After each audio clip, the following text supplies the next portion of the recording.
Think about the last time you ate a sandwich.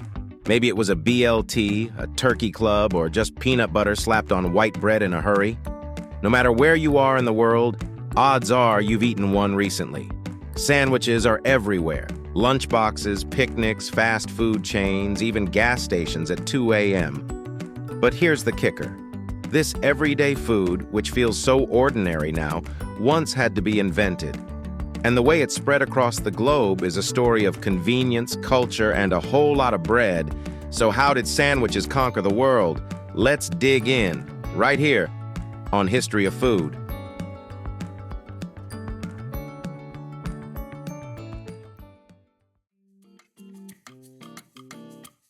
Legend credits the invention of the sandwich to John Montagu, the fourth Earl of Sandwich, in 18th century England.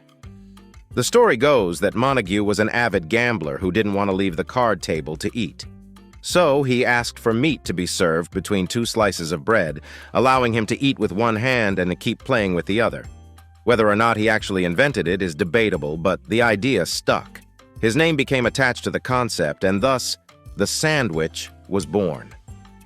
Before long, the convenience of this bread-meat-bread combo spread far beyond gambling halls.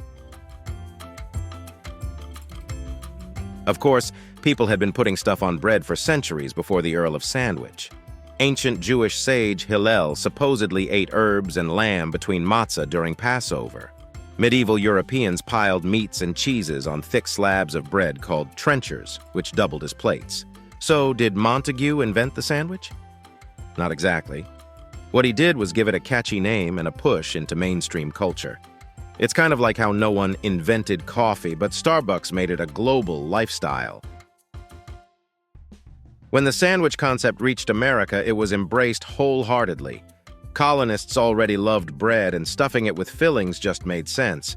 By the 19th century, the sandwich was on its way to becoming a staple of American dining. Immigrant communities added their own twists. The Jewish deli sandwich is piled high with pastrami or corned beef. The Italian sub, loaded with cured meats and cheese. The Cuban sandwich, pressed flat and melty. America became a sandwich laboratory, experimenting with flavors from all over the world. By the early 20th century, sandwiches became the go-to for packed lunches. Why? Because they were portable, cheap, and endlessly customizable. Moms across the country discovered they could throw together ham and cheese between slices of Wonder Bread and call it lunch. The invention of pre-sliced bread in the 1920s supercharged the trend. Suddenly, sandwiches were faster and easier to make than ever. And then peanut butter and jelly joined the party, cementing the sandwich as the ultimate lunchbox hero. Sandwiches didn't just stay in England and America, they went everywhere.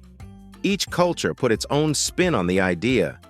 In Vietnam, the French baguette fused with local flavors to create the bánh mì, a sandwich filled with meats, pickled veggies, and fresh herbs. In Mexico, the torta became a hearty, saucy street food favorite. In the Middle East, pita bread gave us the falafel and shawarma sandwiches, which are beloved worldwide.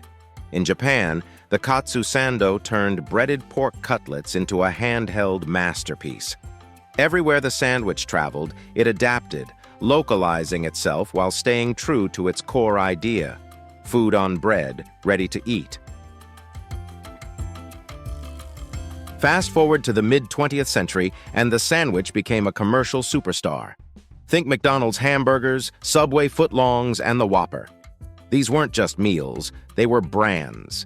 The hamburger especially took sandwiches global, becoming an icon of American culture. Love it or hate it, the fast food sandwich reshaped how billions of people eat, turning the once humble bread and filling into a worldwide obsession. But sandwiches aren't just food, they're identity markers. A Philly cheesesteak isn't just a sandwich, it's a cultural institution. Same with a New Orleans po' boy or a Montreal smoked meat sandwich. Even debates about sandwiches reflect identity. Is a hot dog a sandwich? Is a burrito one? These arguments aren't just silly internet fodder.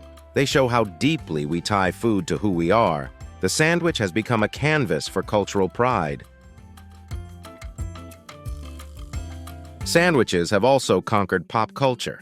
From Scooby-Doo's mile-high subs to the Earl of Sandwich fast casual restaurants in Disney parks, they're everywhere.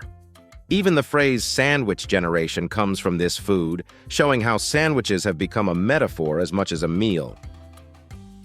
Why do sandwiches work so well? Part of it is structural genius. Bread acts as both utensil and container, keeping everything neat and portable. Psychologically, sandwiches hit our craving for variety, layers of flavors and textures in each bite. Economically, they're efficient, stretching ingredients further than plated meals. It's food engineering at its finest, and yet it feels casual and comforting.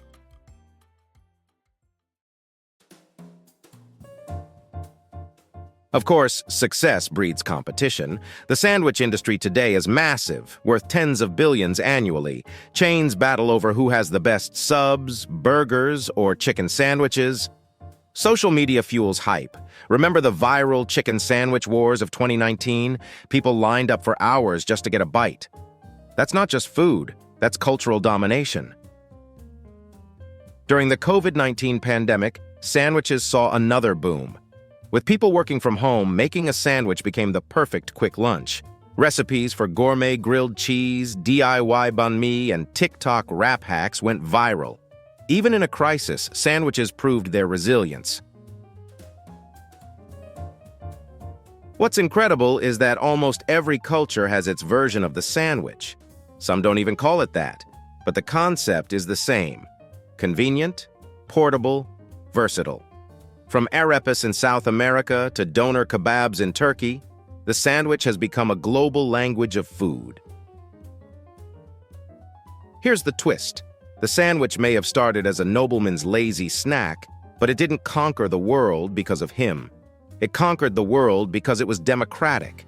It belonged to everyone, rich or poor, young or old, fancy or casual. The Earl of Sandwich gave his name to the food, but the people gave it power. Every culture that embraced the sandwich made it its own, turning it into one of the most universal meals ever created. So how did sandwiches conquer the world? By being endlessly adaptable, portable, and satisfying. From card tables in 18th century England to food trucks in modern cities, sandwiches have slipped into every corner of human life. They're proof that sometimes the simplest ideas are the most powerful. Take bread, add filling, and you've got a meal that transcends cultures and centuries. So the next time you bite into a sandwich, remember, you're not just eating lunch, you're participating in a food revolution that's still going strong. And maybe, just maybe, that PB&J in your lunchbox deserves a little more respect. If you enjoyed this video, please check out our other bingeable channels. Thank you for watching. If you have suggestions for our next video, feel free to share them in the comments below. We'll be sure to give you an acknowledgement for your contribution.